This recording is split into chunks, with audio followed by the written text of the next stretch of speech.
Let's start with the basics. Everyone should have both stocks and real estate in their portfolios. Diversification is the ultimate hedge against risk, but that doesn't mean we can't compare the two in a classic Mortal Kombat style matchup. Which offers the best return on investment, real estate or stocks, and which investment is safer? Recent data, fortunately, is easier to find clear stock market data. Over the 45 years from January 78 to December 22, the S&P 500 averaged an impressive 11.53% return, including both dividend income and price gains. However, the stock market is known for its volatility, as anyone can see in a quick glance at the S&P 500 index chart. For reference, Treasury bills returned an average of 4.3% during the same period, and that's a risk-free product. The National Council of Real Estate Investment Fiduciaries, or NCREF, compiles the best data on real estate investments in the U.S. Their data includes over 35,000 privately owned commercial properties, from office buildings to apartment complexes to industrial properties and beyond, plus over 150 open and closed-end funds owning real estate. Over the same 45-year period, from January 78 through December 22, the NCREF Property Index, also known as NPI, has averaged an annual return of 9.03%. For additional context, the now REIT, all equity of publicly traded U.S. REITs, averaged 11.53% during the same period. The real question is, how does residential real estate stack up to commercial? Well, residential real estate performance, the data is a little less clear for residential. A report from the Real Estate Witch found that home prices have increased 7.6 times faster than income since 1965, showcasing just how well residential properties have performed in recent decades.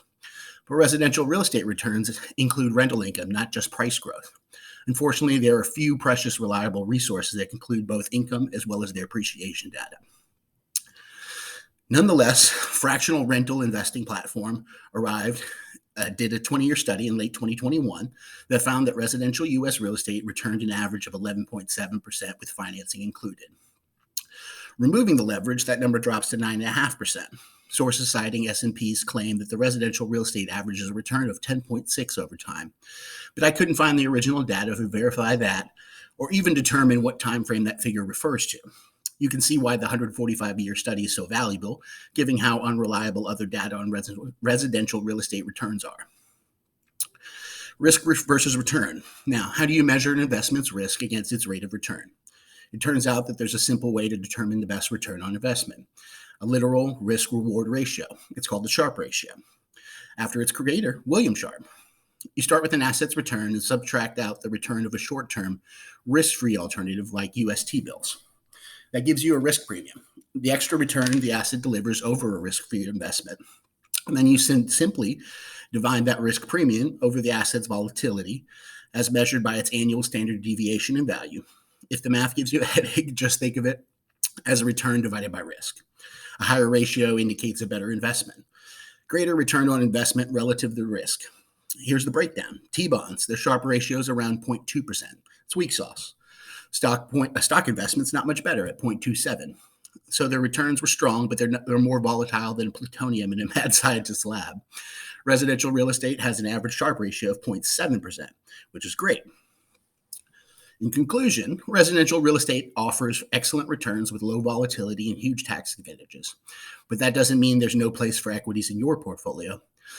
Stocks provide liquidity, long-term growth, easy diversification across sectors and countries, and easy investing by tax-sheltered accounts such as IRAs or 401ks. Real estate provides stability, a hedge against inflation, ongoing high-income yields, built-in tax advantages, and diversification from the stock market. You invest well, rental real estate starts performing for you immediately. Equities take longer. But today you wouldn't produce significant income for at least 10, 20, 30 years from now. But the long-term returns will compound you at a prodigious rate, and a diverse portfolio protects you from crash in a single asset class or market segment. It's a lot on the plate today, but if you're in need of a real estate or experienced commercial real estate broker, I can be reached at 281-222-0433. Thanks for your time and have a good day.